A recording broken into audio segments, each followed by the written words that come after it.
بسم الله والصلاة والسلام على رسول الله. فيديو اليوم خاص بسنة ثانية متوسط، اختبار أو فرض الفصل الأول اللغة الفرنسية. مرحبا بكم.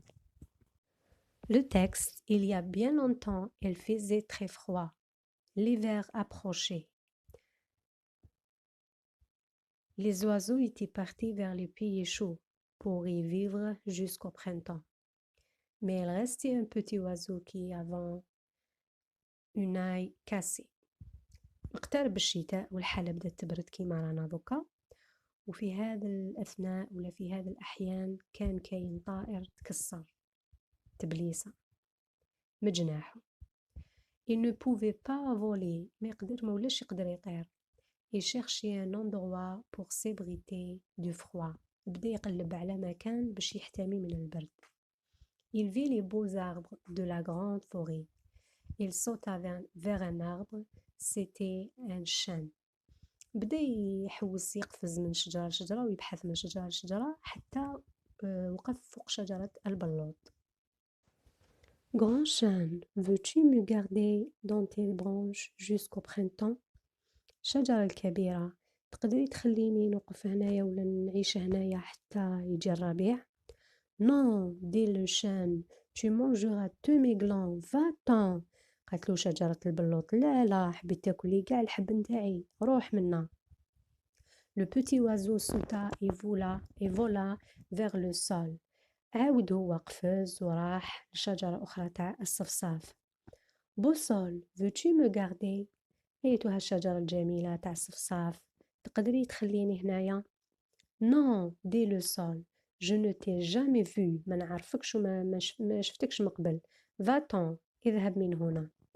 حوزاته كي شجرة البلوط. Il se fit ainsi de tous les arbres. Alors le sapin l'aperçut. بقى يدور ويحوم على كاع الأشجار ويكرر في العملية يسأل حتى طاح في شجرة الصنوبر، هي اللي رفداته. Viens chez moi, je peux te protéger du vent. أروح لعندي نقدر نحميك من الريح. Le vent d'hiver avait tous entendu. هذاك الريح شاف تاع الشتا شاف كلش وفهم كلش. Une nuit، في واحد الليلة il se leva et souffla.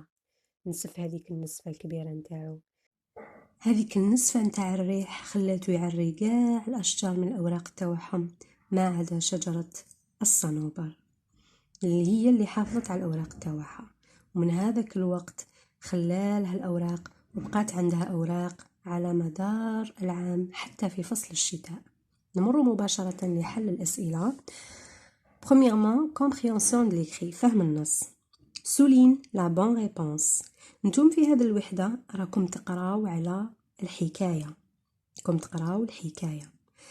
Ce texte est، هذا النص هو une fable.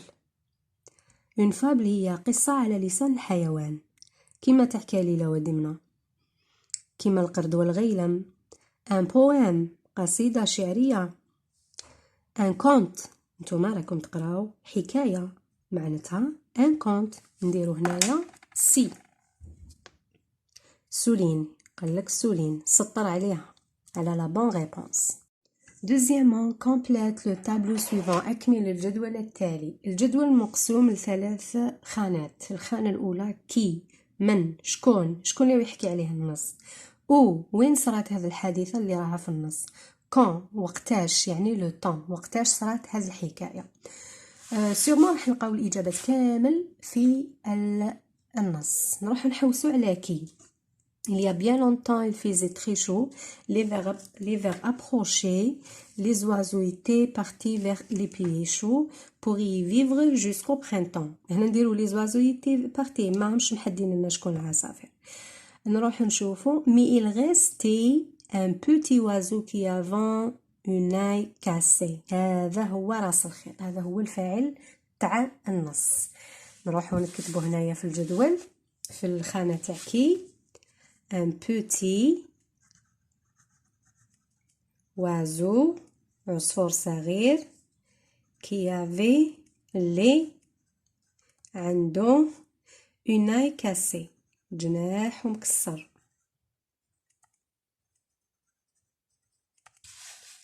العصفور الصغير ذو الجناح المكسور. Troisième question, pourquoi les oiseaux sont-ils partis vers les pays chauds؟ علاش هذو الطيور راحوا باتجاه البلدان ذات المناخ الحار يحوسوا على الحرارة؟ هما طيور نعرفوا باللي الطير هو سنسيبل يعني حساس. على من راحوا يحوسوا؟ راحوا يهربوا من البرودة. مادام يحوسوا على الحرارة يهربوا من البرودة. نديرو هنايا pour كي نلقاو pourquoi نجاوبو pour y vivre pour الإيغريك اللي تعود على هذوما الطيور pour y vivre jusqu'à باش يعيشوا ثما jusqu'au ماشي jusqu'au printemps يعيشوا ثما حتى الفصل الربيع كي تسخن الحالة pour y vivre jusqu'au printemps. Point. نروح نشوفو quatrième question. Cinquième question. Choisis la bonne réponse. Pourquoi le petit oiseau n'était pas parti vers les pays chauds? علاش هذاك الطائر الصغير ما راحش باتجاه البلدان الحارة؟ A. Parce qu'il aime sa forêt لأنه يحب الغابة هذيك تاعو اللي يعيش فيها. Parce qu'il était blessé لأنه كان مجروح. C. Parce que les autres oiseaux l'avaient abandonné إنه صحابه هربوا عليه الباقي الطيور هربوا عليه. احنا في النص قرينا بلي هذا البوتي وازو عنده طائر تاعو عنده عفوا الجناح تاعو مبليسي. alors la bonne réponse هي parce qu'il était blessé. نقولوا le petit oiseau n'était pas parti vers les pays chauds parce qu'il était blessé. نديرو على البي كوشيو عليها نكتبوها. sixièmement réponds par vrai ou faux أجيب بصحيح أو خطأ. l'oiseau avait un nid elle n'était pas malade. الأولى وش تجي faux. ثانية كذلك faux. le chêne il est seul qui déteste l'oiseau. faux. le pin et le sapin ont gardé leurs feuilles. vrai. هما الوحيدين من الأشجار اللي خلالهم الريح الأوراق تاعهم حافظ لهم على الأوراق تاعهم. اصبروا تشوفوا هنايا عندنا لو شاني لو سول هو الوحيد. شجرة البلوط هي الوحيدة اللي كرهت ورفضت الطائر. هنا فغي لأنه ماشي غير شجرة البلوط كان عندنا ثاني هذيك تاع الصنوبر نديرو فغي. alors عندنا faux vrai. septième question. que veut dire le mot souligné dans la phrase؟ واش حب يقول الكلمة المسطرة في الجملة؟ يعني هنا دومونداونا سينونيم مرادف. il cherchait un endroit pour s'abriter du froid. حوس مكان باش شغل يتخبى من البرد. A. se cacher. B. se soigner. C. s'exposer. حنا نقولو A. قالك que veut dire نديرو A. s'abriter synonyme se cacher. huitièmement commentez le sapin. كيفاش كانت شجرة الصفصاف؟ choisissez la bonne réponse. serviable, méchant, gentil, généreux, jaloux. كانت طيبة مع هذاك العصفور الصغير. alors نديرو gentil هي الإجابة الصحيحة. neuvièmement conjugue le verbe entre parenthèses à l'imparfait. l'imparfait هو السهل كامل في لا كونجوغيسيون. انا دائما كنت نوصي التلاميذ هذوك ضعاف سينون اللي عندهم قدره هذوك ما يحتاجوش نعطوهم حيل.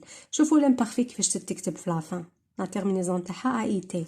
كذلك لا كونجوغيزون تاعها كي تخزروا غير في الامبارفي تتفكروها. تحيه من هذا المنبر للتلاميذ اللي علمتهم هذه الحيله. alors l'oiseau le verbe chercher entre parenthèses tous les jours un abri. هنايا l'oiseau تعوض لنا le pronom il هو لغير العاقل. il la terminaison تاع il في l'imparfait a été. alors le verbe chercher a été. Deuxièmement le petit oiseau souhaitait sauter et voler. العصفور الصغير قفز وطار. Réécris cette phrase en mettant les verbes à la troisième personne du pluriel. هذه الجملة تاع الطائر اللي راها مع إل في السنجولي قال لك عاود اكتبها مع الضمير الثالث تاع الجمع. الضمير الثالث تاع الجمع وشنو هو؟ إل افيك اس. نروحو نعاودو نكتبو الجملة. نكتبو لي l'oiseau واش تولي لنا؟ les oiseaux avec X. les petits oiseaux. les petits صبروا تشوفوا نمحيها دخلتها ديريكت les oiseaux. les petits avec S. les petits oiseaux. les oiseaux راها son X نديرو لها الإكس مع la troisième personne du pluriel. les petits oiseaux, le verbe sauter, la terminaison AENT خاطر عندنا pronom il au pluriel. sauter et voler تولي اي كذلك ENT. وهكذا نكونوا أجبنا على هذا السؤال الأخير. ليكسبريسيون يخي نفضل نديرو في جدول وحده باش من خاطر اليوتيوب ما يقبلش لي فيديو طوال بزاف، ومنها نزيد نشرح لكم وضعية إدماجية. والسلام عليكم ورحمة الله تعالى وبركاته. أعزائي المتابعين ما تبخلونيش باشتراك وتفعيل زر الجرس لتعم الفائدة. موفقون.